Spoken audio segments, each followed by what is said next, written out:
आज आदर्श ग्राम योजना की विकास राशि भी जारी हुई है।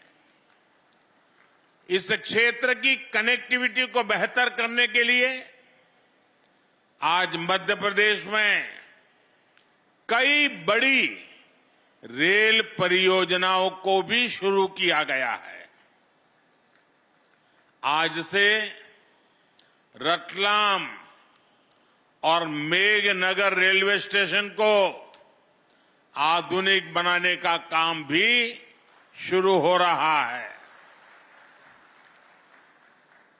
जनजातीय समाज की मेरी करीब 2 लाख बहनों बेटियों के खातों में 1500 रुपये भी आज भेजे गए हैं।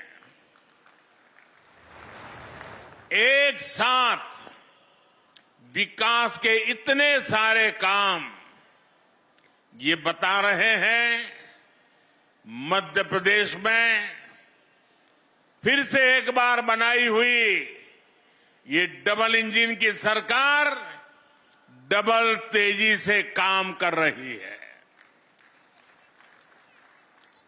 विकास के इस महाअभियान का श्रेय मध्य प्रदेश की जनता को जाता है। मैं आप सबको इसके लिए बहुत बहुत बधाई देता हूं। साथियों, यहां आपके बीच आने से पहले मैंने देखा कि मेरी इस यात्रा को लेकर खूब चर्चाएं भी हो रही है। भांति भांति की बातें लिखी जा रही है, भांति भांति की बातें बोली जा रही है। कुछ लोग कह रहे हैं कि मोदी मध्य प्रदेश में झाबुआ से लोकसभा की लड़ाई का आगाज करेगा। मैं बताना चाहता हूं कि मोदी लोकसभा चुनाव के प्रचार के लिए नहीं आया है। मोदी तो सेवक के तौर पर ईश्वर रूपी एमपी की जनता जनार्दन का आभार मानने आया है।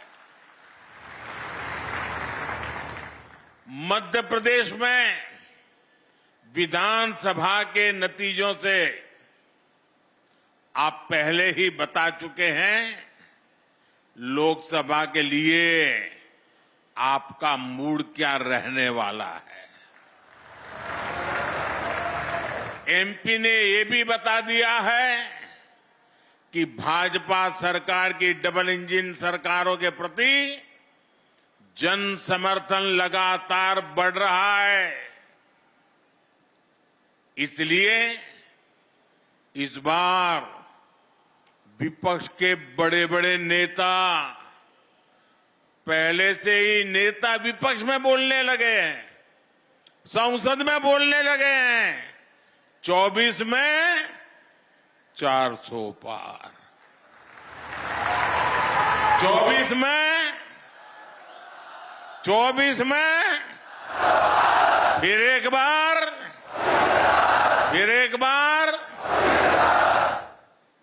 लेकिन इसके पहले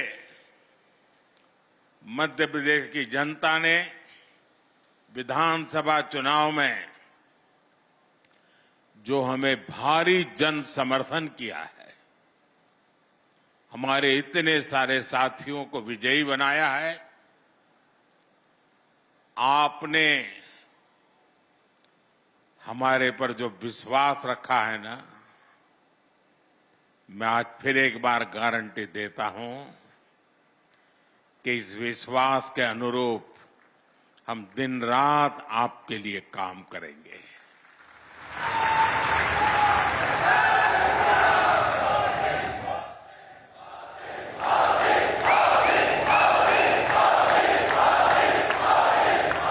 साथियों, कुछ दिन पहले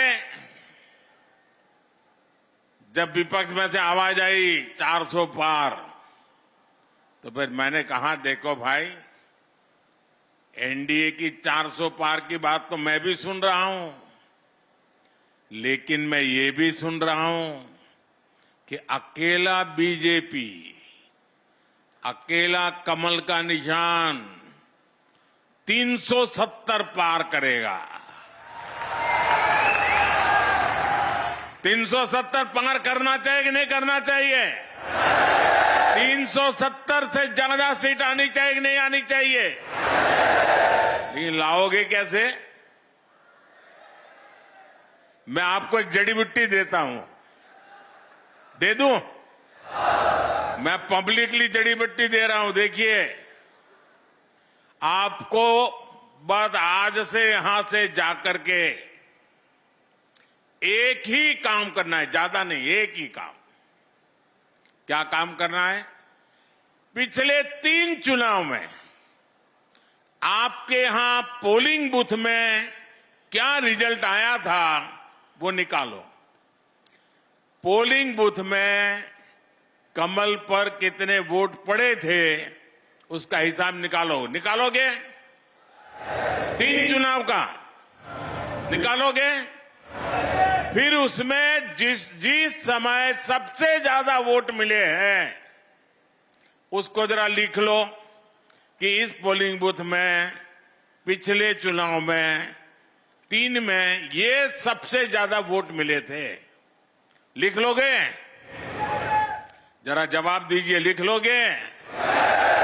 फिर आप तय करना कि अब जो ज्यादा से ज्यादा वोट बूथ में मिले थे उसमें इस बार 370 नए वोट जुड़ने चाहिए। करेंगे? यानी आपके पोलिंग बूथ में जितने वोट ज्यादा पहले मिले थे उसमें इस बार मेहनत करके 370 वोट ज्यादा लाना है। लाएंगे? हिसाब किताब करेंगे? एक एक मतदाता की सूची बनाएंगे? सरकार के काम उसको बताएंगे? उसने कौन कौन सी योजना का लाभ उसके घर तक पहुंचा है ये बताएंगे उसको? और जिसको अभी पहुंचा नहीं है उसको विश्वास देंगे कि मोदी जी फिर से आकर के काम पूरा करेंगे? बताओगे? अब एक पोलिंग बूथ में अगर आप नए 370 वोट 370 वोट આપણે ગુજરાતીમાં 370 કહીએ ને? હા, 370 वोट अतिरिक्त होने चाहिए। अगर ये मेरे हर बूथ में हो गया तो 370 पार पक्का करेंगे। साथियों, विपक्ष के लोगों को जमीनी हकीकत का ये आईना मध्य प्रदेश ने पिछले चुनाव में जनता का मिजाज क्या है वो दिखा दिया है। मध्य प्रदेश को मौका मिला इसलिए दिखा दिया, लेकिन ऐसा ही मिजाज हिंदुस्तान के कोने कोने में है। मैं अभी दक्षिण में गया था, राम मंदिर को लेकर के मेरा एक अनुष्ठान चलता था और मैंने वहां जो भाव देखा, माताएं, बहनें, बुजुर्ग, बच्चे, नौजवान। मेरा कार्यक्रम नहीं था पब्लिक का, मैं तो अपना पूजा पाठ के लिए गया था, लेकिन हजारों हजारों की तादाद में मुझे आशीर्वाद देने के लिए आ रहे थे। मैंने देश की ताकत को, देश के आशीर्वाद की ताकत को, माताओं बहनों के आशीर्वाद की ताकत को अनुभव किया है।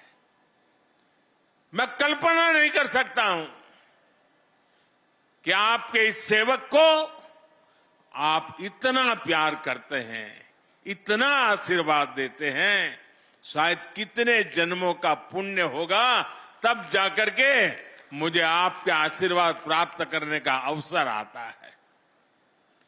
मेरे प्यारे जनजातीय समाज के भाइयों बहनों, 23 में कांग्रेस की छुट्टी हुई थी विधानसभा चुनाव में, 24 में पूरा सफाया होना तय है।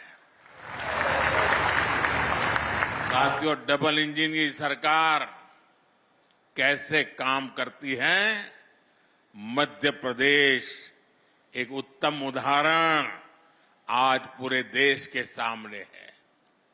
बीते वर्षों में मध्य प्रदेश ने 2 अलग अलग दौर देखे हैं। एक डबल इंजन सरकार का ये दौर और दूसरा कांग्रेस के जमाने का काला काल। कम उम्र के युवाओं को शायद याद भी नहीं होगा कि आज विकास के रास्ते पर तेजी से दौड़ रहा मध्य प्रदेश भाजपा सरकार आने से पहले देश के सबसे बीमारू राज्यों में गिना जाता था। मध्य प्रदेश को बीमारू बनाने के पीछे सबसे बड़ी वजह थी गांव, गरीब और आदिवासी इलाकों को लेकर कांग्रेस का नफरत भरा रवैया। नफरत, नफरत, नफरत। इन लोगों ने न कभी आदिवासी समाज के विकास की चिंता की, न उसके सम्मान के बारे में सोचा।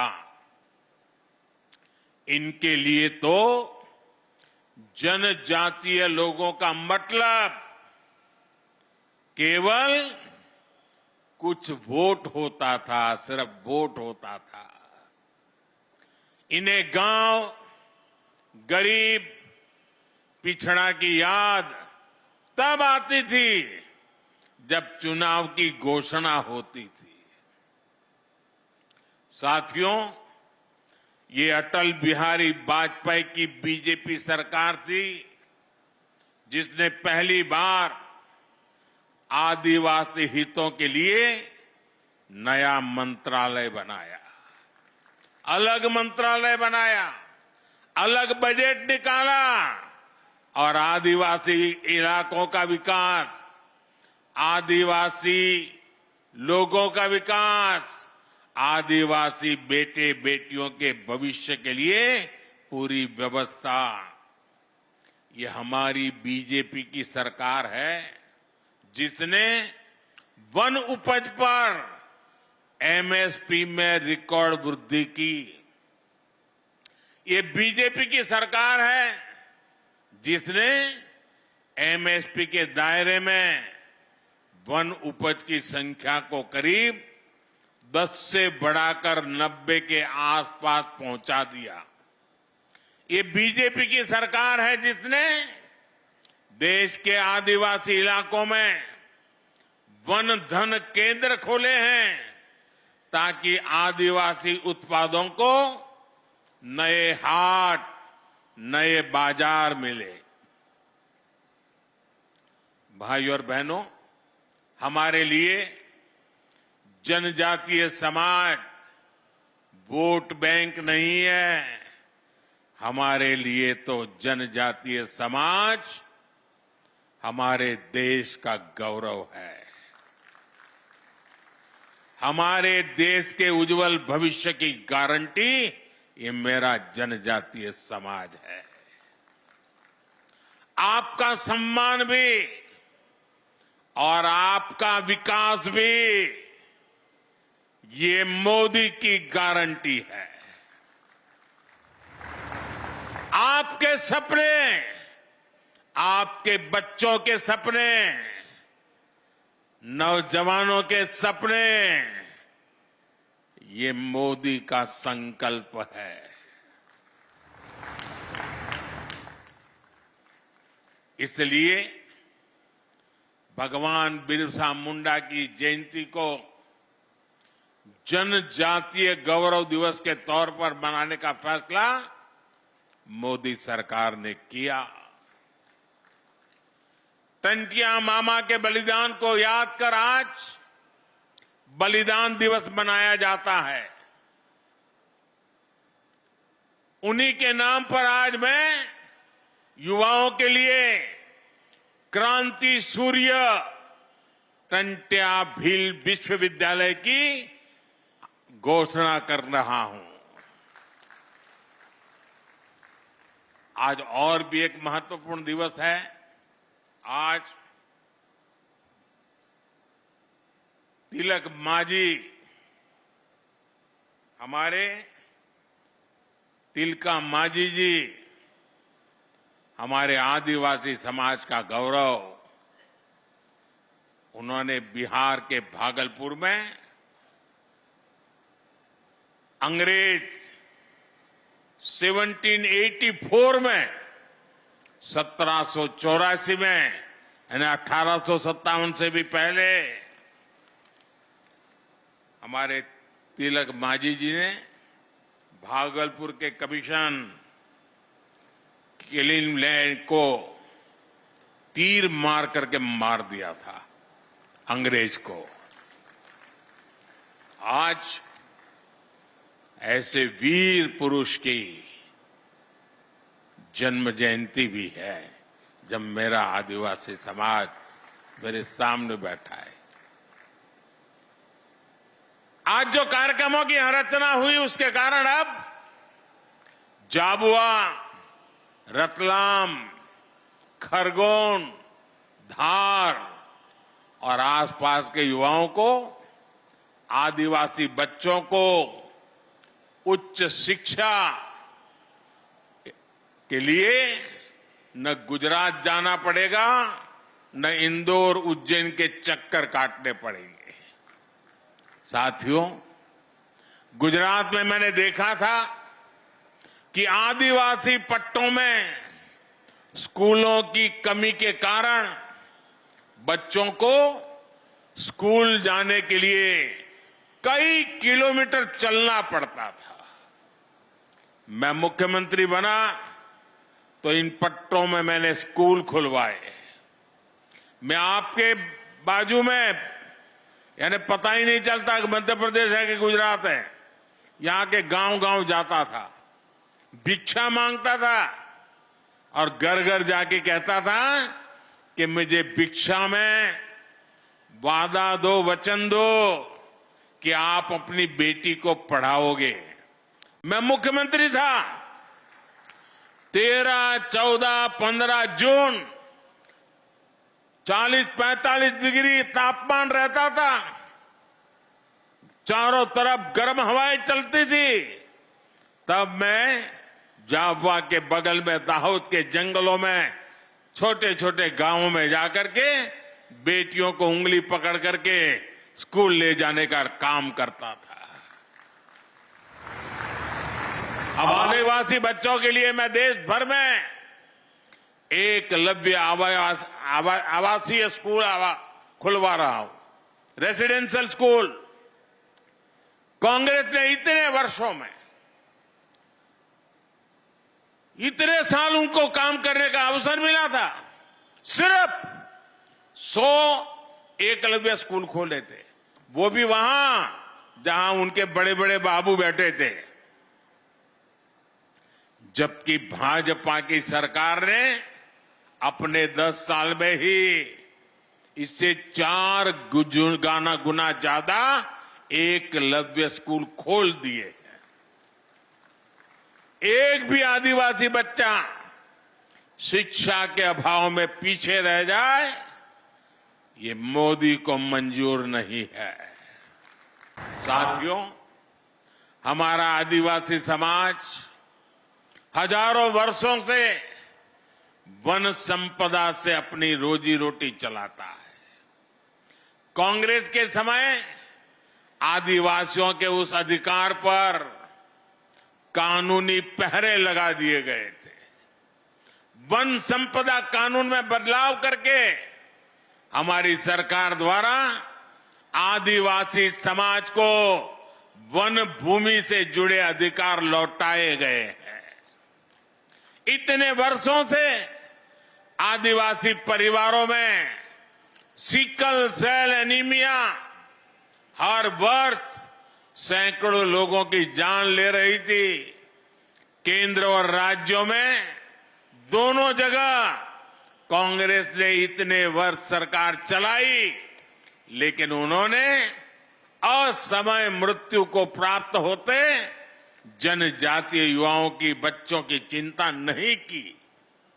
उन्हें पता था कि भोले भाले आदिवासी लोग बीमारी के लिए उनकी सरकार को जिम्मेदार नहीं मानेंगे।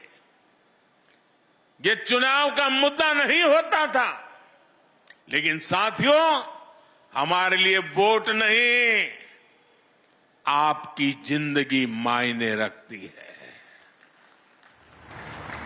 हमने वोट बैंक के लिए नहीं, आदिवासी समाज के स्वास्थ्य के लिए सिकल सेल एनीमिया के खिलाफ अभियान शुरू किया है।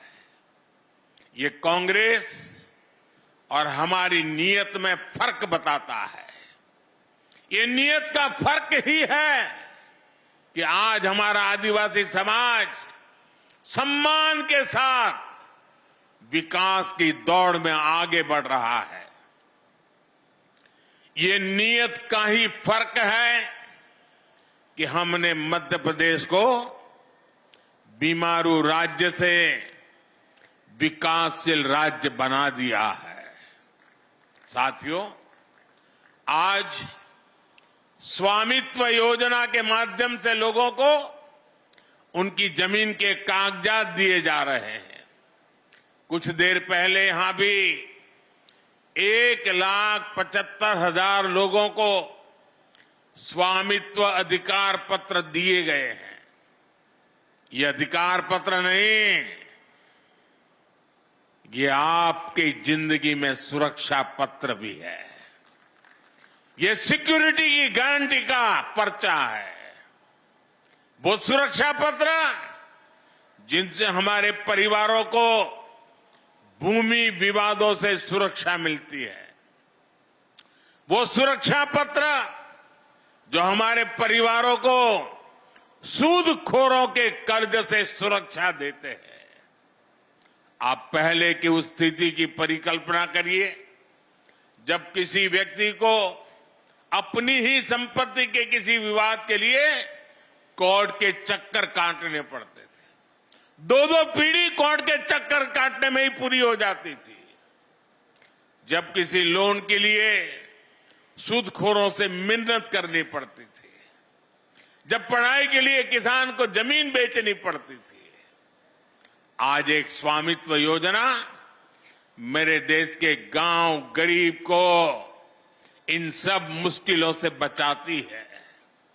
साथियों, आज जो सबसे वंचित है, सबसे पिछड़ा है, हमारी सरकार में वो सबसे पहली प्राथमिकता है। समाज में जो सबसे आखिरी वर्ग होता था, हमने विकास में उसे सबसे पहला दर्जा दिया। बेटा, तुम्हारा हाथ दुख जाए तो दर्द करेगा, बहुत बहुत तूने किया। मिल गया मुझे बेटा, मिल गया मिल गया मिल गया। तेरा प्यार अब तेरा हाथ दर्द करेगा बेटा। अब हाथ नीचे करो, मुझे मिल गया। शाबाश, समझदार हो। जो सबसे गरीब थे, आज सबसे पहले सरकार उनके लिए योजनाएं बनाती है। सबसे आखिरी गांव, सबसे आखिरी वर्ग, ये कौन लोग थे? इनमें से ज्यादातर हमारे दलित, आदिवासी, पिछड़ा, ऐसे वंचित समाज के लोग थे। इसलिए सबसे पिछड़े जनजातीय समूहों के लिए हमने पीएम जन मन योजना शुरू की। जो जनजातीय समाज अब तक विकास की मुख्य धारा से कटा हुआ था, जनमन योजना के तहत उनका तेज विकास शुरू किया गया है। इसका लाभ यहां इस क्षेत्र की बैरा, भाड़िया और सहरिया जैसे जनजातीय समूह को होने वाला है। मध्य प्रदेश के आदिवासी बहुल जिलों में हजारों करोड़ रुपए के कार्य पीएम जन मन योजना के तहत कराए जा रहे हैं। प्रधानमंत्री आदि आदर्श ग्राम योजना के जरिए झाबुआ के भी 550 गांवों में विकास के काम हो रहे हैं। भाइयों और बहनों, हमारी सरकार एमपी में आधुनिक इंफ्रास्ट्रक्चर पर भी उतना ही ध्यान दे रही है। कांग्रेस सरकार के 10 वर्षों में एमपी को रेलवे के विकास के लिए जितना पैसा मिला, आज हम उसे 24 गुना ज्यादा पैसा एमपी के लिए भेज रहे हैं। 24 गुना ज्यादा। आज भी मैंने करीब 3,500 करोड़ रुपए की रेल परियोजनाओं का लोकार्पण किया है।